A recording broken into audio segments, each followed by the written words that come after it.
Biruniers, bantuin mikir dong.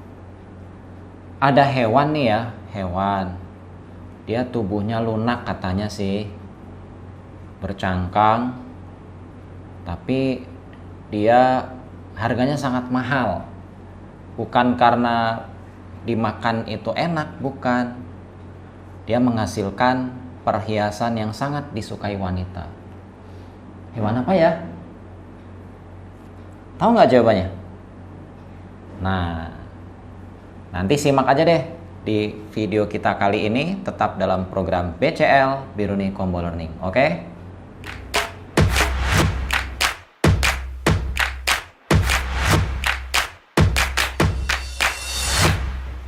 Halo Biruniers, kembali lagi ya. Tadi ada pertanyaan mengenai hewan tubuhnya lunak, dia enak dimakan, tapi harganya sangat mahal bukan karena lezatnya makanan itu, ya, tapi dia banyak disukai oleh wanita. Hewan apa itu? Tiram mutiara. Woi, kan menghasilkan mutiara ya, sehingga dia harganya jadi mahal. Si mutiaranya ini yang bikin mahal, ya. Nah, termasuk ke dalam kelompok apa sih hewan ini? Kita simak lanjutan dari Kingdom Animalia ya. Langsung saja masuk ke materi moluska. Moluska itu adalah hewan yang lunak. Kenapa disebut hewan lunak? Karena memang tubuhnya lunak dan bercangkang. Jadi dia punya cangkang, Biruniers ya. Tubuhnya tidak berruas-ruas, menghasilkan lendir. Nah, contohnya apa sih? Kayak bekicot. Pernah lihat bekicot kan? Kan tubuhnya nggak berruas-ruas, tapi sekujur tubuhnya itu, sepanjang tubuhnya, dia ada lendirnya. Kemudian simetri bilateral. Dan ada yang hidup di darat, ada juga yang hidup di perairan loh. Nah, contohnya bekicot, siput, cumi-cumi, gurita. Gurita juga termasuk ya. Kerang sama tiram ya. Tiram ini yang menghasilkan mutiara. Kalau kerang biasanya enak dimakan ya. Oke, itu tadi penjelasan tentang ciri-ciri moluska ya Biruniers. Sekarang kita lihat klasifikasinya, sekaligus ada gambarnya nih Biruniers. Jadi ada kelas namanya Amphineura. Amphineura ini ciri khasnya adalah dia bercangkang, dan cangkangnya ini punya segmen, punya bagian.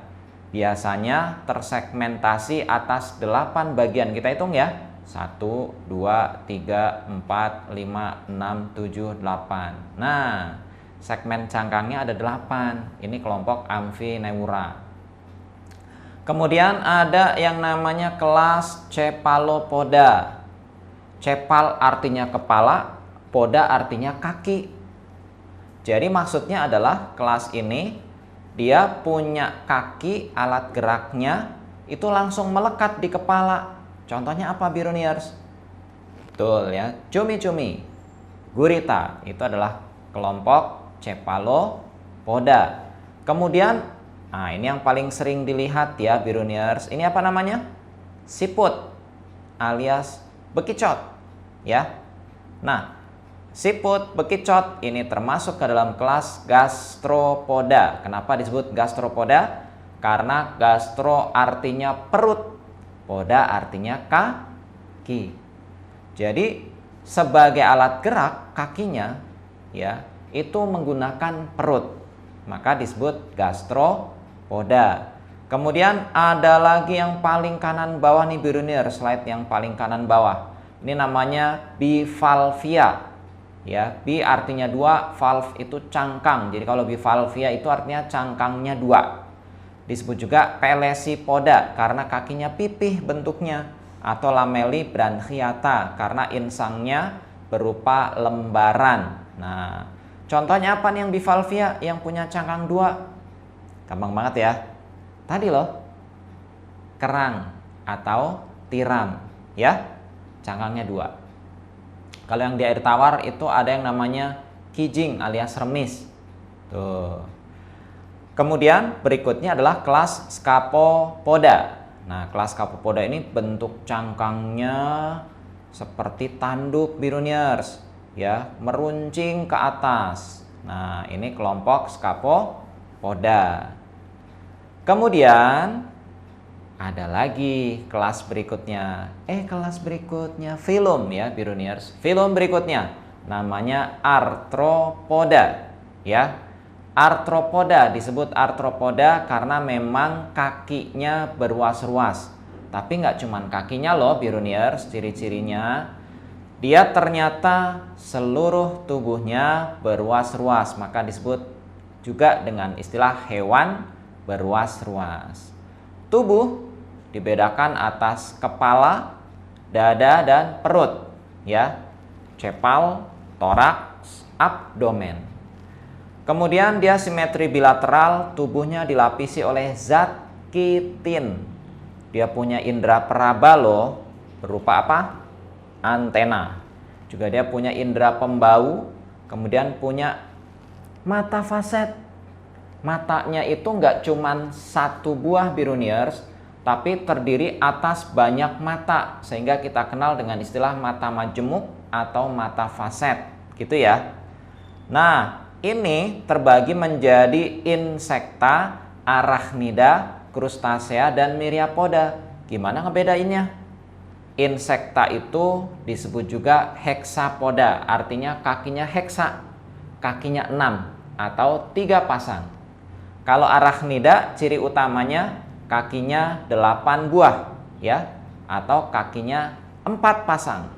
Kalau krustasea, kakinya ada 5 pasang alias 10 buah. Sedangkan myriapoda, kakinya itu tergantung dari ruas tubuhnya. Setiap ruas tubuh minimal sepasang kaki. Nah, apa contohnya? Kalau insekta contohnya kupu-kupu ya, Biruniers. Arachnida contohnya laba-laba. Krustasea contohnya kepiting, udang ya. Myriapoda contohnya lipan, kaki 1000. Nah, kalau kalajengking masuk kemana kalajengking? Dia kan mirip udang ya. Ingat, kalajengking meskipun mirip udang, tapi dia kakinya ada 8 dan dia punya sengat. Maka masuknya bukan krustasea, tapi termasuk arachnida. Ini dia gambarnya, Biruniers, tentang arthropoda ya. Nah, ini kelompok udang-udangan ya, ada lobster, kemudian ada kalajengking, ada semut, ada dragonfly alias capung, mosquito alias nyamuk, bee lebah ya. Kemudian ada grasshopper, ini belalang rumput. Nah, ini ada centipede, ada millipede gitu ya. Itu tadi, Biruniers ya. Kemudian kita masuk ke Echinodermata, filum yang ke-8 dari kelompok Avertebrata. Disebut Echinodermata karena memang kulitnya memiliki duri. Dermata kan kulit, echino itu duri, jadi kulitnya berduri. Nah, biasanya tubuhnya memiliki 5 lengan, jadi bagian tubuhnya itu selalu terbagi dalam 5 lengan. Dia nggak simetri bilateral loh, Biruniers, tapi dia simetri radial, simetrinya berupa melingkar gitu ya. Tubuh dilapisi oleh zat kitin, kemudian untuk bergerak dia memiliki sistem ambulakral ya. Juga sistem ambulakral ini untuk menangkap mangsa sekaligus untuk bernafas. Wah, keren kan sistem ambulakralnya ya. Echinodermata terbagi menjadi asteroidea, echinoidea ya, kemudian ophiuroidea, crinoidea, dan holoturoidea. Asteroidea, asteroid, kayak istilah ini ya, perbintangan ya, betul. Asteroidea itu bintang laut. Contohnya itu ya. Kemudian echinoidea, ini bulu babi contohnya. Ophiuroidea, contohnya bintang ular. Crinoidea, lili laut. Holoturoidea atau mentimun laut, contohnya apa? Teripang. Nah, teripang ini bisa dijadikan bahan makanan ya, Biruniers. Oke. Ini gambarnya nih, ini ada bintang laut, ini bintang ular, ini ada bulu babi ya. Ini yang teripang, ini lili laut. Gampang kan ya? Kalau ngelihat gambarnya insya Allah akan lebih mudah menghafal. Nah, itu tadi Piruniers, kita sudah bahas yang namanya moluska, kemudian arthropoda dan echinodermata. Di kelompok animalia yang avertebrata sudah selesai. Tinggal nanti kita akan simak yang vertebrata, hewan bertulang belakang. Seperti apa pembahasannya? Tunggu ya, tunggu video BCL selanjutnya, oke? Tetap di sini.